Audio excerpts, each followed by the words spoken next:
अनिका अनिका अनिका अनिका अनिका तुम सुन रही हो ना मेरी बात? तुम माँ बनने वाली हो अनिका। डॉक्टर की ये शब्द सुनते ही 18 साल की अनिका समझ नहीं पा रही थी कि वो आखिर प्रेग्नेंट कैसे हो सकती है। अभी तो उसकी शादी को 24 घंटे भी पूरे नहीं हुए थे। मिस्टर गौतम गुलेरिया, मैं समझ सकती हूँ कि आप दोनों इस वक्त परेशान होंगे, मगर आप लोग कोई भी फैसला ले उससे पहले मैं एक बात बता दूं, प्रेगनेंसी 4 महीने पार हो चुकी है, so abortion is out of question. Impossible doctor, आपसे कुछ गलती हुई है। मैं प्रेग्नेंट कैसे हो सकती हूँ? आज तक मुझे किसी ने छुआ तक नहीं। इसका जवाब डॉक्टर को नहीं, तुम्हें देना है, बेशर्म।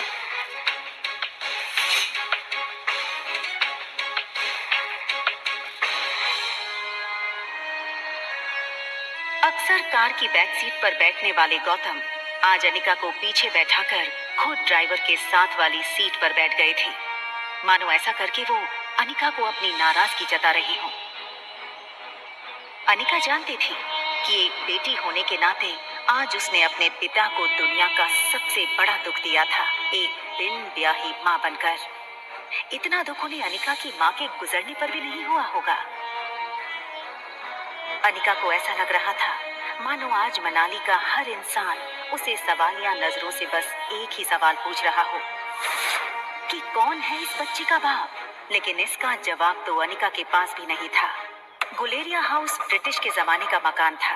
कहा जाता था यहाँ इंग्लैंड के अधिकारी वेकेशन मनाने आते थे, लेकिन अच्छे से मेंटेन न करने की वजह से पिछले कुछ सालों से थोड़ा बंजर सा लगने लगा था।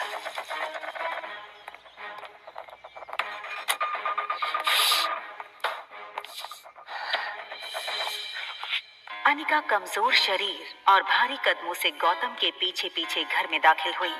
बिन माँ की पली बड़ी अनिका को आज सबसे ज्यादा जरूरत थी तो उसके पापा के इमोशनल सपोर्ट की। मुश्किल से एक मौका मिला था हमें हमारी जिंदगी फिर से बेहतर बनाने का। नसीब वाली थी तुम जो तुम्हारी डोगरा खानदान के इकलौते वारिस कुणाल डोगरा से शादी हुई थी। You know, कितने पावरफुल लोग। मनाली का सबसे पावरफुल खानदान डोगराज। हमारे सारे कर्ज, पेंडिंग कोर्ट केस, हमारी हर तकलीफ से हमें बाहर निकाला था। लेकिन शादी के 24 घंटे में ही तुमने हमारी जिंदगी वापस से जहन्नुम बना दी। उन लोगों को अगर तुम्हारे इस कारनामे के बारे में पता चलेगा तो पता नहीं क्या होगा। और तुम्हारी छोटी बहन कामिनी, उससे कौन शादी करेगा? भले ही वो तुम्हारी सौतेली बहन हो, लेकिन तुम्हारे इस कारनामे की वजह से उसकी भी बदनामी होगी।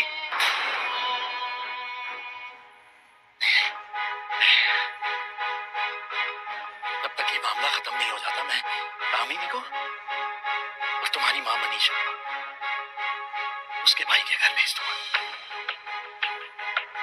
लेकिन आज नहीं तो कल सबको पता चल ही जाएगा।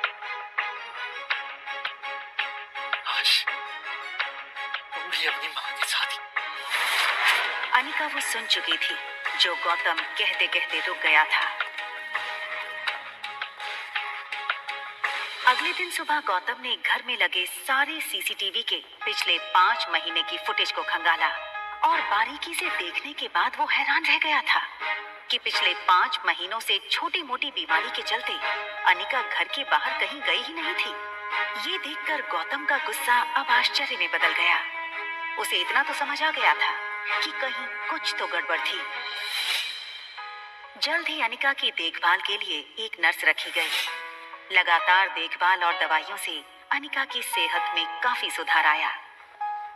4 महीने बीत चुके थे, लेकिन साथ ही साथ उसे ये बात रोमांचक कर रही थी कि उसके अंदर एक नन्ही सी जान पल रही है जो सिर्फ और सिर्फ उसका होगा। अनिका अपनी छोटी सी दुनिया में लगभग सब कुछ भूल चुकी थी। न वो किसी से मिलती, न कोई उससे मिलता।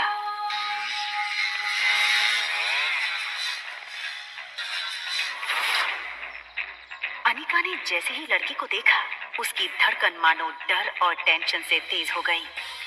ये लड़का और कोई नहीं बल्कि अनिका का पति कुणाल डोगरा था।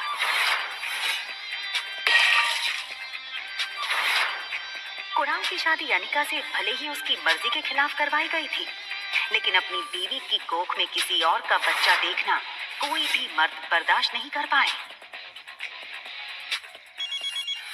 कुणाल शादी के मंडप से सीधे दिल्ली अपने कॉलेज की पढ़ाई करने चला गया था और वहीं पहुंचकर शादी के दूसरे दिन उसे अनिका की प्रेगनेंसी की खबर मिली थी।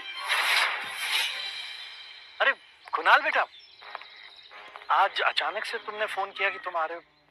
कॉलेज की तुम्हारी छुट्टियां शुरू हो गई।